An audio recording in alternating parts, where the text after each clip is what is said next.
We are whole and our planet is whole. Whole Earth, whole us.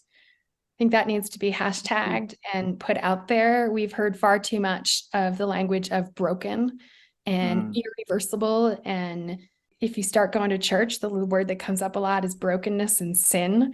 And there are other ways that we can see that we've veered off course, but we remain whole and our planet remains whole, and how we can, from that space, better see the path to healing and restoration. Hi, I'm Benji Ross. And I'm Anna Prepara. And we want to welcome you to Awakening Lands, where we aim to give land a voice and share stories of humans who are learning to live in ways that nurture and animate life. Here, you'll find unfolding stories of regeneration that are happening all over the planet, and feel the story of humans learning to come home. We will highlight the people working to create the possibility of regenerating whole landscapes. We're calling these people landscape leaders. The easiest way to spot them is by their devotion to their people and place. They are essential to regeneration, and we want to share their stories in order for them to see one another and for us all to see the pathways they've taken. It's in this way we'll also see entire bioregional narratives coming to life. And we're aiming to do more than tell stories. The Earth needs her humans to come together as one, to become more than we've been. Let's co-create the spaces to do so. Let's author the stories that show us how. Are you in? Well, welcome everyone.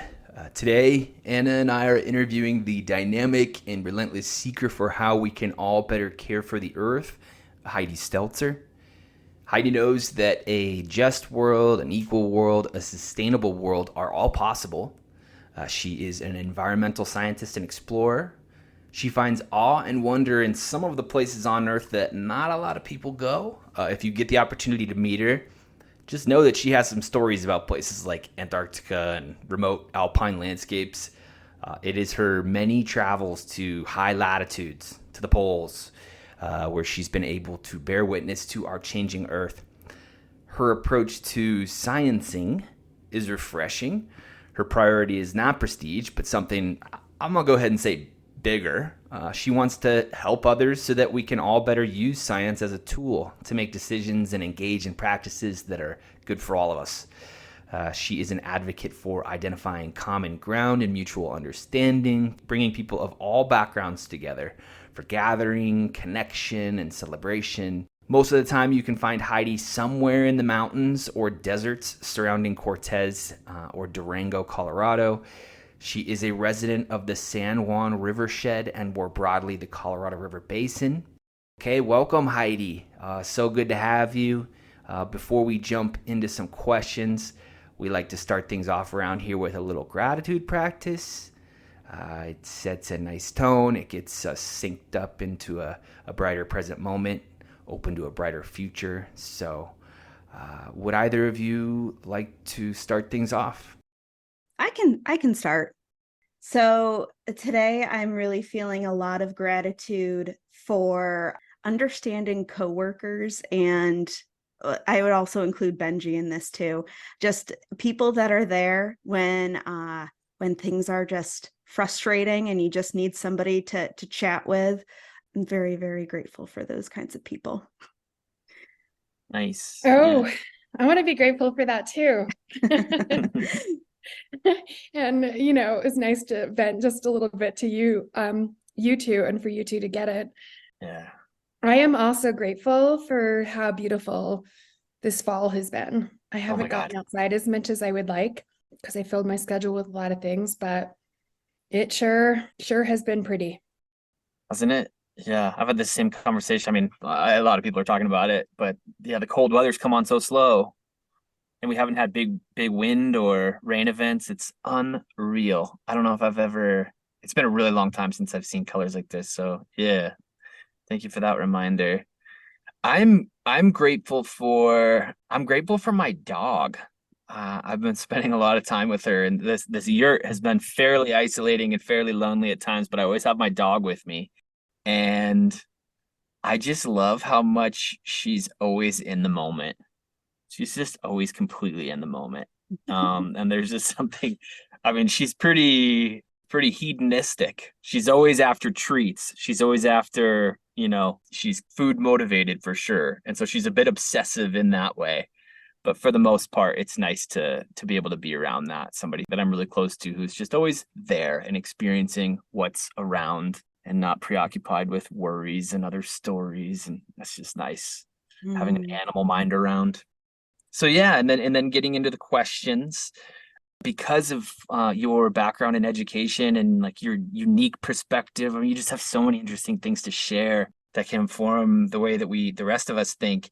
We also want to focus on bioregional learning. And in this podcast, how are we focusing on the role of landscape leaders and sharing the story of why these people are essential, and sharing the variety of different forms that different landscape leaders take. And then also talking about bioregional learning and how they fit within that, and how they, are bringing energy to that, bringing coherence to bioregional learning in their places. Anna, do you want to jump into the Heidi questions before we jump into bioregional learning? I'm the way that you phrase that.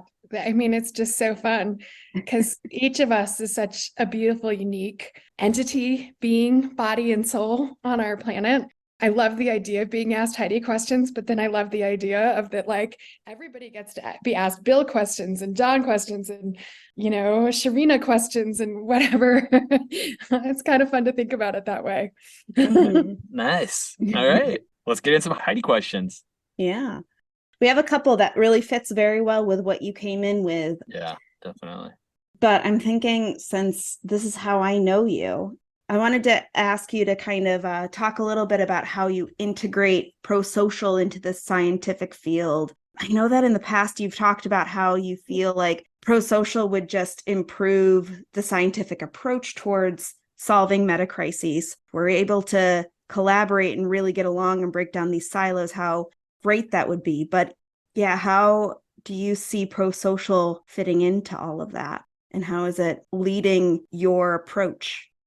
One of the ways that I described it is that we trust who we know. Mm-hmm. And so where and who can be parts of our earth, who can be a human, who can be God, who can be platforms in social media or in the news, right? Let's see a lot as who.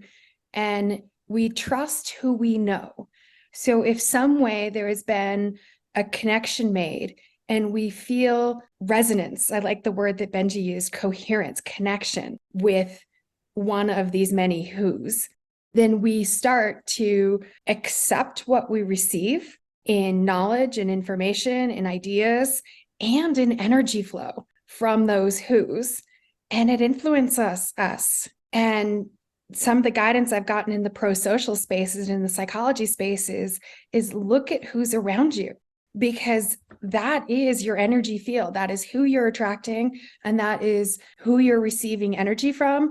And in that space, we can, as we all know as humans, dive to darkness or rise into light, and rise into the light of cooperation, rise into the light of love, rise into the light of allowing ourselves to be transformed. And each little step of transformation becomes another opening to greater openness, so that we attract something different once we step into that open space. I mean, think about how different it feels when you're in and on those parts of the planet, right? And you can just feel like this is a mudra I learned yesterday in the yoga training. Actually, it was on Saturday in the yoga training I was doing, and you can't quite see, but my arms are out to my sides and I'm in this expression of I'm ready to receive. And think about where and when you feel like you want to do that. And for me, it's the tundra, it's a mountaintop. For me, it's, the plains of the Arctic, but it's also the desert. I feel like there's just, especially in winter, immense beauty in the Kenyan desert rock, where there's so little vegetation that you can just see and feel the bedrock of the earth forming in a way that gets hidden once you get to a place that has more water and the plants all cover it up. So I see it as helping us to pro-social. So the it is pro-social, is helping us to understand those patterns in ways that bring us into a greater space of love and cooperation, that can fuel all the work that we need to be doing. Because some of these things that I'm talking about, I've said it with a positive tone in my voice, but we all know it can be really hard to do some of these things sometimes, especially when we've gotten pretty mired and stuck. The psychology spaces of pro-social help us to understand, oh, look, I'm stuck. And to honor that stuck space and know that there are paths out of being stuck. And I think that's where we're at as a world, is that we got into a stuck space. Societally, culturally, we can start to name that stuck space. We're stuck in capitalism. We're stuck in systems of oppression. And then we can start to name the many systems of oppression that are part of our world. And here's this beautiful, evolving space that comes from the field of evolution. Pro-social comes from the field of evolution. That's where and how we can evolve out of these stuck spaces together, not alone, because alone won't work. Not on a planet where integration is so important.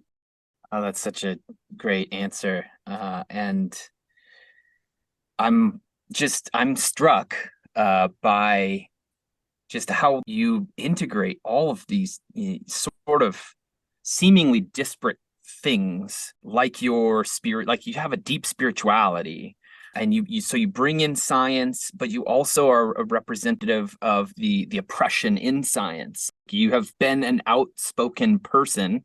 You're outspoken in a number of ways. I'm wondering, I'm just trying to search for a question, a way of framing, basically, how'd you become like so dynamic and just like ornery and fun? And oh, I do love that you just called me ornery. You are. I love it. I appreciate that about you, and you are. And I wonder, is there a story that you have that is coming up in you that could help to illuminate for us how you became the special person you are? I knew this is where you were going, Benji. And I thought, damn, is he really going to take us there so quickly? Like, we just got started, but that's what's fun when there's already been time that we've all three spent together, not necessarily all three of us. Mm-hmm. You can dive deep fast. I think that's a lesson in what I was just talking about with connection and with knowing people. You can dive deep fast. We always think about this diving deep takes years. And it's like, no, actually, it doesn't take years. We can step into hard questions, truths about ourselves, and vulnerability. So what you just asked me that was just a big old invitation to vulnerability. Mm-hmm. So here goes. I believe I have a soul. You have a soul. Anna has a soul. The plants in my yard have souls. The earth has many souls. And there's some part of who I am that is who I was at birth in my soul. And that environment, cultural environments, the systems of oppression that we're born into, and that can be in our families, that can be in our schools, that can be in our communities, in our countries, and come about so many ways. For me, what it's felt like is that it's piling earth on top of me. And I think for different people, they talk about it with different metaphors. But for me, it felt like years of earth getting piled on top of me, bricks and rocks and, log jams, whatever you want to picture. But most of the time I picture it as just a lot of soil. I've pictured it as a wall before too. That's not just happening to me. That's happening to many of us. And with different metaphors, describing it for different people and what they feel like it is. And there's two ways that I think about it. One is that I feel like I got buried. And in that buried space, I grew deeper into the earth because we have choices that we have to make when we can't control all those that wall that's getting built on top of us. So I grew deeper into the earth and I allowed it. I allowed some of the oppressiveness of the culture of science. I allowed that. I can't just point the fingers at other people. And this is what the psychology helps us with, is to recognize what part do we need to own. I'm complicit in that system because I valued it, and I couldn't see all of what was happening. And some good comes from that system that I've been a part of the prevailing system of Western science that many of us have been trained in. And so I grew all these roots and I started absorbing the energy and the nutrients from the earth and rested. And then what you see me doing right now that you kind of alluded to in the question you asked is I'm just like a plant. And I'm like, I'm not going to sprout where the wall is. Why would I sprout where the wall is? The wall's there, right? And plants don't grow up. Sometimes they will actually. They'll grow up and through ice and snow. They'll grow up through earth and rock. And you know those plants, we can see them sometimes struggling and staying really teeny for a long time because they grew up out of a crack in the bedrock. I have tried to do that and it hasn't worked. And so at some point in the space of psychology, you realize, all right, don't keep doing the same thing if you're not getting the results that you want. And I'm in this grow somewhere else space. So just like a plant, there's this giant rhizome. And I've expanded that rhizome from below ground stem to make sure that people know what a rhizome is. And it's wild where you can pop up once you feel like you've taken the time to nourish yourself and to rest some. And so that's why I'm popping up in the space with psychologists, popping up in the space with all of the design school for regenerating the earth, popping up in a space of theology school, which has been quite an interesting new journey this fall. I'm also doing yoga teacher training. And that is a space in which I don't even know how to begin to describe how amazing the science of yoga is for the work that's ahead of us, and how much a lot of what I'm learning is part of some faith traditions, is part of psychology, is part of practices to study and know the earth, are part of this 5,000, 10,000, 20,000-year-old scientific traditions from India. And so, yeah, how do we do that? And how do we do it in a loving way, in a thoughtful way? I think a lot about how to make sure we honor where traditions have come from, but not always all the who's. And I say that because a lot of the who's are part of the system of oppression and don't honor the greater subconscious that connects us all. And honoring that greater subconscious that connects us all means that one of the things that I found really fun with design school for regenerating the earth is I'm like, wow, y'all are thinking the same things that I've been thinking. And where and how can we love that rather than feel threatened by it or need to put a name of a person associated with things, where and how. And then we can see that it's this cooperative work that we want to build into. And as soon as too much gets assigned to any one, we end up repeating the patterns of history. Right. Well, I think that there is also a particularly strong history of the suppression of traditional knowledge in the Western education system. And we're really only told stories through this settler colonialism lens, and we're taught to learn and think in ways that align with the current paradigm. But you're a professor at a Native American serving college. How has that experience informed the way you teach and do science in your place? Yeah, it's huge. It is so huge because at some point, 3-4 years in, and now I've been there 15 years, I realized that my role was to create space and guide community learning, not to be a teacher. Because there are students from so many tribes across the US, including Indigenous peoples of Hawaii, including tribes from First Nations from Alaska. And in that community of people who gather into a classroom space or into a meadow, or bogs are way fun, fens and bogs, pick your place where we end up gathering. We gather in these spaces, everyone has something to offer. And if we create that opportunity where we hear and respect all the different insights of our physical experience in a location, our cultural understanding, and then we're integrating it because of my role at a fairly traditional in terms of the way there's an expectation that Western science is something students in my program will be able to do when they graduate.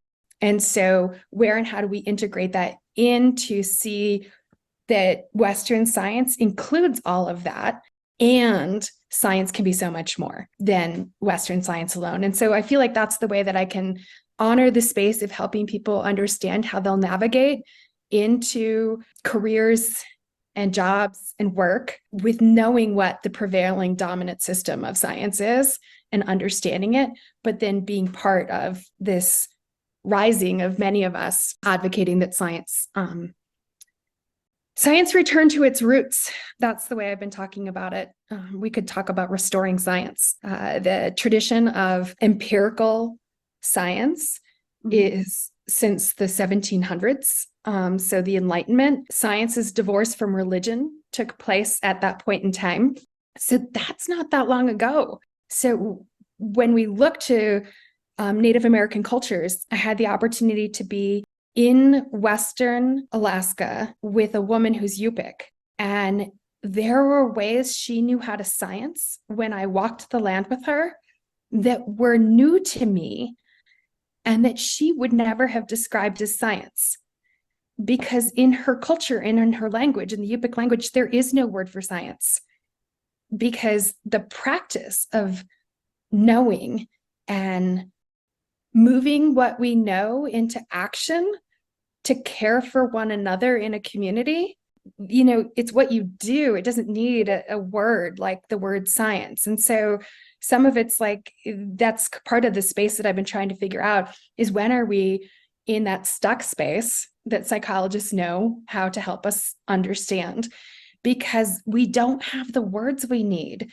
We've gotten stuck in a narrow definition of what the word science is. And then we have to add adjectives in front of it. And we say, well, it's indigenous science or it's, traditional knowledge, and then is that really helping us? Maybe it is, but maybe it's stepping away from that word science and stepping into the word knowing and thinking of all the different ways that we navigate to knowing, and trusting them more. I started with one of those first things that I said, we trust who we know. Maybe we need to know ourselves just a little bit better so we can trust our inner knowing. Maybe that's right. And that's where pro-social and psychology. And I think our planet is a great teacher if there is a teacher, it's not me, it's the earth. And in that, it helps us to know ourselves better. I don't want to Mother Earth. So she helps us to know ourselves better. Pronouns are just as important as verbs. Yeah. I think that what you said there about science and just getting stuck on words, as ACT is all about the problem with so many of our thoughts is the language that we use. And even having different languages, you think in different ways. And it's so crazy how literally the words that we know and the words that we use for things really shape our perspective. So I think that's such a great point on bringing that in there. Thank you. Yeah, I'm trying to piece together this thought and get it pieced together enough to ask a question, but I'm feeling like this deep connection to bioregional learning. For you, it's rooted in this recognition that power is stuck in ways that perpetuate power structures, something to that effect. And, your metaphor of oppression sort of piling earth on top of you and you putting your roots down. I feel in you this philosophy, this spirituality that you formed through experience, through living life, where your bioregional learning by following your impulse to create spaces for people to speak for themselves, for Earth to speak for itself, for sense making and decisions to be literally like distributed throughout community and throughout the landscape. I'm really struggling to articulate what I'm feeling in you, but like to me, bioregional learning for you has a lot to do with power and highlighting the ways that we're stuck in existing power structures and that they are not bioregional learning. And so let's go to the opposite side of that. It's liberation, right? And so bioregional learning and our connection to the earth and to one another is liberation and is freedom. And that's a little bit what I was highlighting when I was like, this is it's a mantra, but it's also what you do when you feel free. Yeah. And so where and how do we see and acknowledge and recognize the oppression and move out of its way? Because some of that is our own choice to continue to sit with all that earth piled on top of ourselves and think, and this is where my brain went for quite a few years, was think that the way forward was up through it instead of around. And I think that that's one of the gifts that the psychologists keep helping us identify is we're all on these extraordinary, beautiful journeys. Each of our souls, right, are on these extraordinary journeys in the bodies that we have in this lifetime, and how many different possibilities are out there. Let's embrace them. That's the space that psychology helps us see, is possibility when things feel impossible. And I hear, we were speaking about language, I hear the word impossible too often. And each time I hear it, like I get tense, like I can feel my body get tense, because I have been there before, into that feeling of impossibility, and I don't want to be there anymore. So yeah. So I do have a question about bioregional learning, but I made note that you said that you feel like the strong connection with like the tundra, the mountains, the desert in winter. And I was like, that's interesting because those are typically very barren landscapes. So is it the opportunistic species in that area? Like, is that why? Or like, what is it about that kind of barrenness that you seem to like? That might be a whole psychology session, Anna. What does it say about me that I like barren places? I did have 2 children, so natural birth and everything. So, Oh, so no. it must mean something else about my soul. I do like to see the rocks in the earth. I like the ice, snow, wind, cold, how incredible bursts of warmth are and warm days are when you know what it's like to be cold. Anyone who's gone out for a big winter ski, ice fished, snowmobiled in winter, pick your cold season, get out there, sport, you know what it feels like to step inside and have a hot cup of hot chocolate or a little bit of whiskey and a fire and a bowl of soup, and right, and get that warmth and that energy coming back in.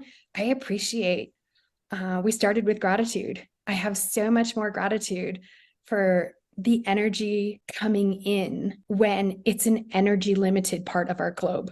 So we're talking about energy limited or water, energy and water limited parts of our globe. And you can appreciate the life that's there. And that doesn't mean I don't like tropical forests, but it's not where I gravitate to. Yeah. So I guess it's the wonder. I think a piece of it is the wonder. Like we can say the word barren, but it's the wonder and how beautiful it is, where fewer people go because they think of it as desolate and barren.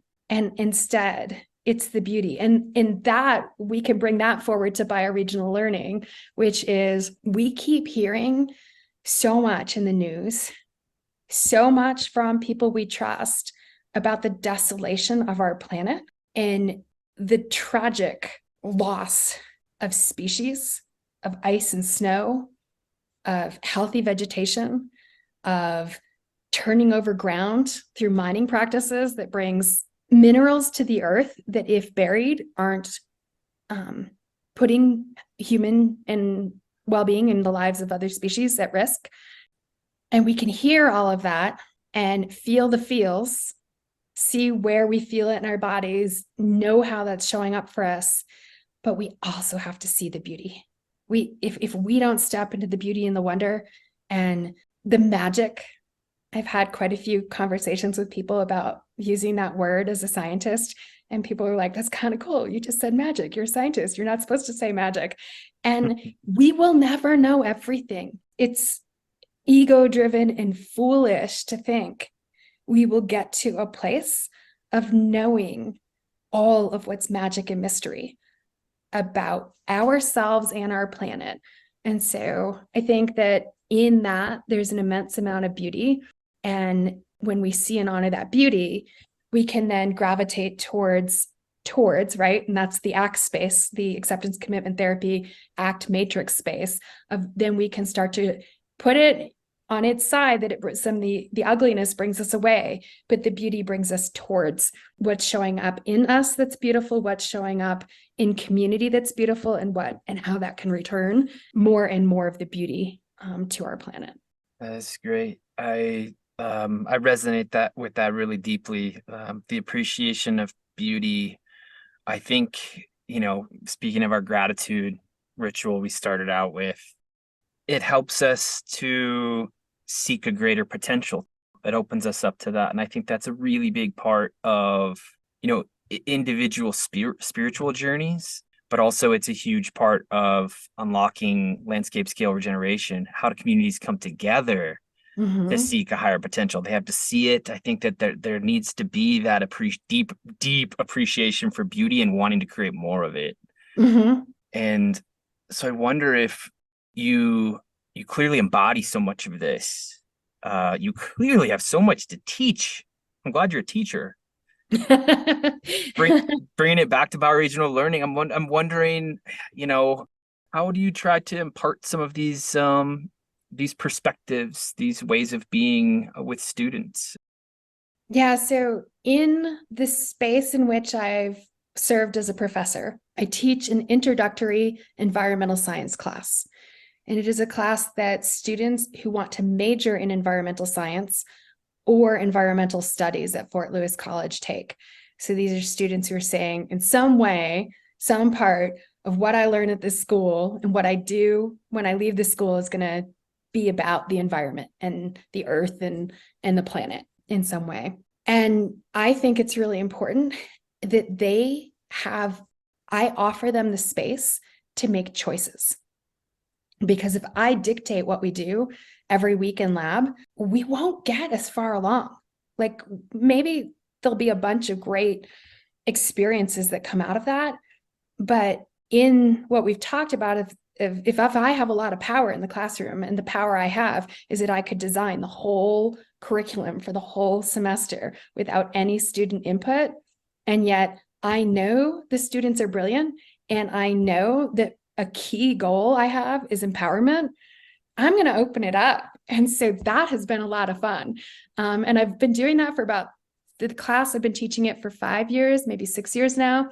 And it took me about 3 years to get to a place where I was like, why am I planning all these field trips? Like, where do y'all want to go? And then, of course, the practicalities, right? The vans can only go so far. We've only got so big a block of time, but you can have a lot of fun. So in this, concept of if this gets expanded out into the bioregional learning centers, you can have a lot of fun going places only 30 minutes from home base, whatever that, the bioregional learning center that might be the home base place, so that it doesn't have to be that far. Then what do you want to do? And what do you want to see? So students came up with some things that you would expect. They want to go to a forest.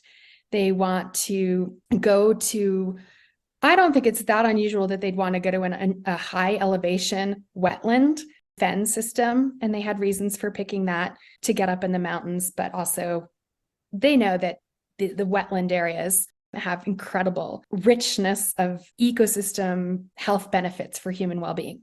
Wetlands do. There's so many different ways to talk about that. But then here's the thing that was really fun. One student was like, can we go to a hot spring? And I was like, I don't know, maybe. Sure, of course we can. There's one just up the road. What do I have to do to set us up with the opportunity to go hot spring? And then I'm like, oh my God, am I going to be that professor? I'm going to be the professor that took their environmental science class to a hot spring. How are my colleagues going to see what I've done? Because word's going to get out, right? That's the hot spring professor. They asked to go to a cave, and I checked in with my community of people who I know around Durango and identified a cave within 30 minutes of town. Those two, there's other field trip things that I could describe, but those two were remarkable. So Durango Hot Springs has new ownership. We got there, and the new owner shared with us the most incredible set of science in where and how the earth works to create hot spring water. So we got a giant pile of geology in that lesson. The engineering systems that he's added to the facility to improve the health benefits of the soaking in the water, which is all an environmental health component, totally fits with environmental science. We had an hour and a half conversation with him, an opportunity for students to ask him questions and understand where and how to make those two pieces, geology and environmental health, a business, which I think it's great to see where and how can somebody have a career in it. And then we got to soak in the water. And he charged me this like incredibly low rate so that every student could have a chance to experience it. And experience needs to be part of bioregional learning. You can't go to a hot spring and not get in the water. And so, I have to, I'm telling this story now to you all, and I'm like, see, it makes sense. It makes sense. So I can't be criticized for being the hot spring professor. But I wouldn't have picked it. I would not have picked to go to a hot spring had it not been a student's request. And then several students, because we're doing the brainstorming out loud. So several students were like, yeah, take us to a hot spring. And no regrets. I'd easily do it again. And I think that there was tremendous learning value to it. So where and how, as groups gather at bioregional learning centers, each group will be unique in some way, right? Because it's a different group of unique people. Where and how can we give them the opportunity to make choices? And we can be like, all right, what you want to do is go see some really old junipers. Let's go see some really old junipers. Let's feel the wood. Let's smell the branches. Let's look at how this plant grew over 5,000 years with like lots of efforts that didn't lead for long to a big above ground upright stem. Let's have juniper story time in a space with juniper. But for another group, they might not want to do that. And they might want to instead be in the sage, or they might want to be in the aspen, or they might want to be in the tundra, or they might want to be, let's not shy away from the places where we will feel grief because the forest is gone. One of the most remarkable learning experiences I've had in going someplace where I had no idea what it was about is the Berkeley pit outside of Helena, Montana. The water in this mined pit is crazy acidic and full of heavy metals to such an extent that there has to be monitoring in place to manage for the death of birds. But there's nothing else to do with the water at this moment in time other than to just have this open pit of toxic water. And there was a sign up next to the pit, and I knew nothing about it. We were just in Helena, Montana. This was years ago, my husband and I, motorcycle trip from Fort Collins through the West, Zen in the art of motorcycle maintenance, kind of summer journey.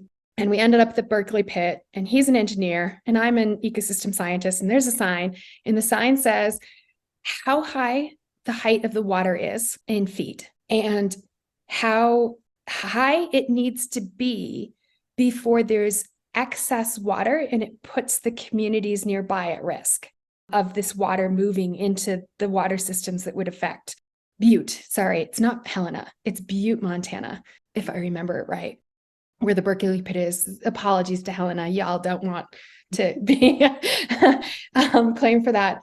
And this is where science changes how you think about things. He's an engineer, I'm a scientist. We looked at the sign and we're like, they're just giving us a number. And I can't remember what the number, but let's just say it was 6,552. And then the number is like 6,786, right? They're giving a level of precision and no error terms for something that could be huge and tragic for a community. It puts it at risk. And so that also is what can happen in bioregional learning. So we can go places like that. And if some of the people along and involved can share that science story of we're human and we make errors. So let's know what the range of error is. And let's take the precautionary principle and keep people safe. And then if we have that discussion, it absolutely makes sense that there should be somebody along in that space who's a psychologist to help talk people through what's showing up when you stand at the edge of a pit of toxic water, without acknowledging the error. And I feel like that's a great metaphor for our planet right now in some ways, right? Is where and who and how do we talk? That's the planetary boundaries framework that's been developed. I expect that there's a lot of error associated with whatever we speak to for planetary boundaries. And let's open ourselves to that space and also bring in psychologists and spiritual leaders that can help us to navigate what shows up when we learn and feel into finite planet and having exceeded some of the boundaries for sustaining well-being. And our goal is well-being. That's what we're moving towards. I don't like to language too much into any direction of what we've seen a lot in the media of doom, of death, of uninhabitable earth. There will be life here. We want to create and have our actions be so life thrives, and many species of life thrive. And when we get into that uninhabitable, that's outside of the realm of science as far as I'm concerned. How would we ever design a model, collect data, empirically validate, test the idea, and disprove the idea of uninhabitability? That's like another whole podcast to talk about how the process of science works. And that I just think that that's so unlikely to take place. Does that give you a flavor for bioregional learning? Some of the ways that we can step into it? It does. Mm-hmm. You had mentioned that there was a particular student that had a good example of bioregional learning. I'm not sure if you have like other examples of bioregional learning from your students or any of those that you would like to share, maybe somebody that you mentor or have like a close relationship with? Yeah. I mean, our students, 20-year-olds, not all of my students are traditional in their age, but there are a lot of them are in their 20s and they're brilliant. They have grown up with what might feel new to someone who's 60. So where and what the health of our planet is for somebody who's 20. It has been their whole life. And then I'm teaching at a school with Native American students. So we went out last fall for a botany field trip. And the botany field trip is just to give students a flavor of that there's a phenomenal number of words, vocabulary terms associated with everything, every part of a plant and where and how those parts form structures and what's above ground and what's below ground. And just so they can think about, do I want to step into a deep dive in that space, but also just an appreciation for fall at a really diverse forest site. So I take them to this really diverse forest site. And one student last fall was White Mountain Apache. It's a scavenger hunt that we do. And she comes back with a plant and a story. So she collects this plant and it fits one of the things on the scavenger hunt list. I can't remember if it was like a plant that is still green, right? And it's kind of late fall when I have them do this. So what's still green? And she comes back and she's like, here's this plant. Here's what we do with it in my culture. Here's how many times I've collected it and how many different places I've collected it from. And look, it's also here at this place where we're together on a field trip. And it's so beautiful to sit in a space where I didn't have a plan that we would be doing medicinal plant experience, but that arises not because of what I know, but because of what the student knows. And then I was like, well, so we can eat it. So we should all try it out now. And she's like, whoa, wait a second. You can't just eat the plant because I said that it could be eaten. And so then she told me and told the whole class more about where and how the plant has to rest after you've gathered it and where and what the process is for then after taking the rested plant to do something with it. And she offered to take the plant back to her dorm room and rest it for us and bring it to class in a few more weeks, prepared the way that it needed to be prepared. And bioregional learning, let's value what people who've long lived on these lands know. Let's value what a rancher might help us understand about a plant that is wonderful for the way they manage land or difficult for the way they manage land. We're each going to have different experiences with the plants, with the soils, seeing them in different ways. And what's the wealth of knowledge that comes together when we get to hear from everyone. So I'd say that's a big part for bioregional learning for me is I do happen to teach at a school where a lot of the students have lived in this region for some time. So it's a more regional college. And so that might be another, space to be thinking in. How does a center developed with that vision partner with institutions of higher ed in some way that might not be regional, right? So where I went to undergrad is Duke University. Most of my classmates were not from North Carolina, and I was not from North Carolina. We were from everywhere.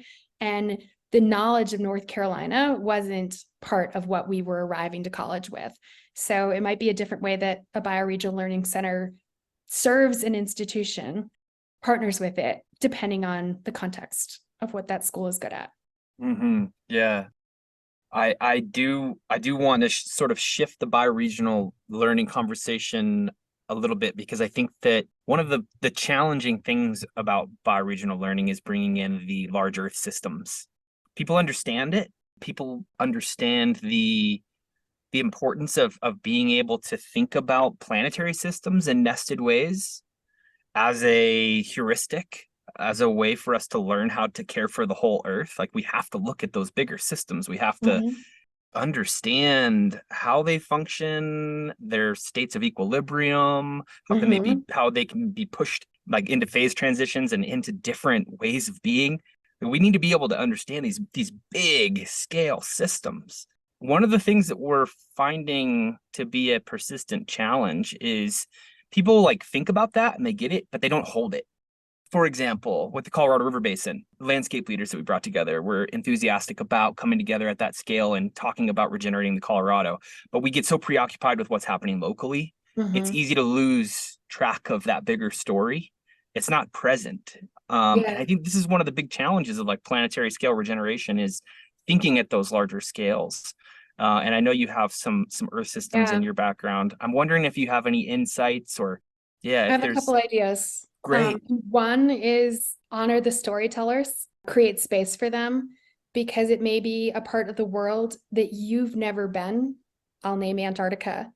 But when people meet me and I can tell them from personal experience what Antarctica is like, it brings Antarctica into relation with them in a way that doesn't happen if, for me, it was a textbook that I read or a map or a scientific study that I read.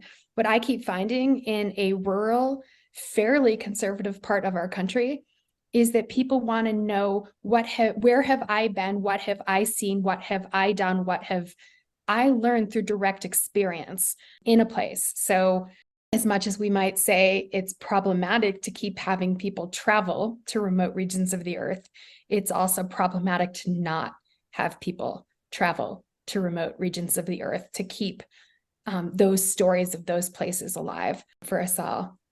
And then the other way that I think about it a lot for your question is to measure energy, to measure temperature.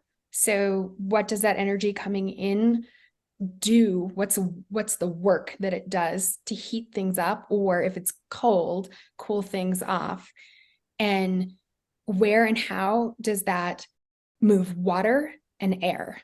When we start to pay attention to energy, water, and air and it could be dust and it could be soil too, right? At a local level in any ecosystem, where and how can we do those measurements, understand something about the physics, and then from there start to scale up. And to do that through storytelling too is what I picture. There are ways that the poles are connected to every region on our planet. So they may feel far away, but why and how are the poles relevant for this spot on Earth where we all are right at this moment?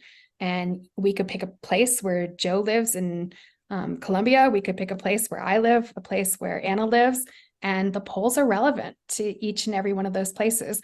And so that gets us thinking this way across the Earth. And then we would want to do the same thing, to think this way, ocean to land, land to ocean, ocean to land, land to ocean. And there's movement that way. And then the third way, 3 dimensions, is that we want to think this way up into the sky, right? And out into the universe. And if we can help people think about energy, water, and air, and maybe some of the soil particulate moving in all those different directions, what do they come up with? Once we get the ball rolling, I would be so curious to play the game of where their ideas go for how something works. Because one of the things that I have high confidence in is that many of us get it. We know it. And in the right space of the facilitator, the guide, saying, share with me what you already are thinking and know. People will be like, hey, here's how I think it works. And I'm amazed at how often they're correct. And amazed, I shouldn't be amazed because I've played this game often enough. And so then it's like, well, when we aren't getting it right, what's going on there? Right? What's going on when we don't get it right? And sometimes I think it's because the person who's the guide, the educator, has created an environment in which people feel they have to say what they think that person wants to hear rather than what they know. And I've been in those kind of learning spaces where I'm like, oh, I see where this is headed. You're certain, and I'm wrong. If I have a different perspective, and that shuts down the whole space. So where and how part of what we might want to do with these bioregional learning centers is train the guides, is to create that space. Maybe that's what I'll be doing in the desert. I won't necessarily, I've thought about this, Benji. I'm not just throwing this out random. I've thought about where and how do we create some centers of guiding people to facilitate in new ways than what they might have experienced for facilitation, so we can get into that space of openness and exploration rather than the answer is. Because whenever students think I know the answer, class is never as much fun. So I actually intentionally teach a lot of things that I'm not an expert on. And then I'm like, I don't know. And I'm not lying and I'm not bullshitting them. And they like get the flavor. I'm like, I'm serious. I really don't know. So let's learn together. And that actually just seems to continue that thread that you've woven through your story, that you're a community learning guide and not a teacher. So tell us, what's next in your journey of guiding bioregional learning in Southwest Colorado? Here comes the part that I'm not grateful for. Mm-hmm.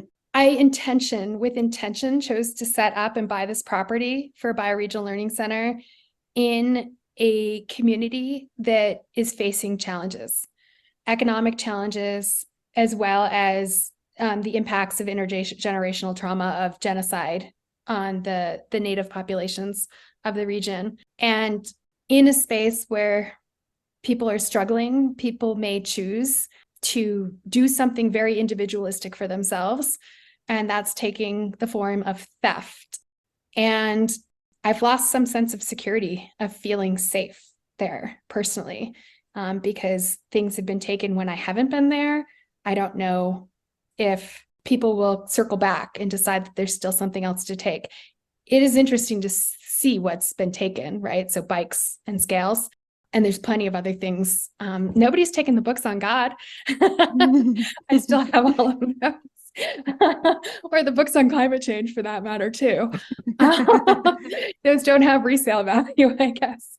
So I don't know. I'm in one of those moments of reflect, and there's lots of different approaches we can take. Talk to people, open it up to conversation, see where and how that might build a connection and a solution to one of these challenges of money and theft, so that I can have people there doing community work, gathering and making things happen sooner. I don't want this to slow down moving forward. So now I'm kind of trying to figure out, what do I do? And I have no regrets that I picked Cortez and Southwest Colorado. So I can't imagine that I'm the first person that has faced this challenge of wanting to do something in a community that needs jobs and needs opportunity. And so I'm a security system. I mean, this is honestly what I need some guidance for. I put up and posted no trespassing signs, and I'm like, but that's not the energy I want to channel in the universe. I'm like trying to create this welcoming space, and now I've got these posted no trespassing signs. That's kind of the most immediate thing right now.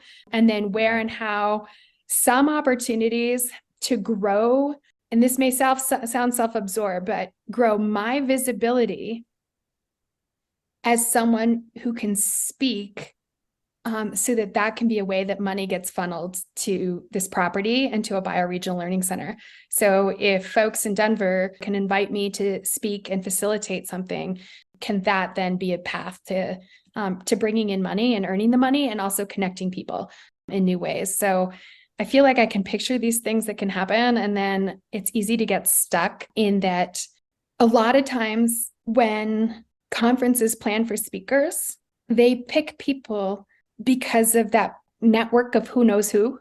And if you aren't in that network or in enough of these networks, you don't get picked, even though you can show up and be like, wait, I wouldn't even put it that way. I think it's so much bigger and broader. Some of the questions you all have asked me are beautiful.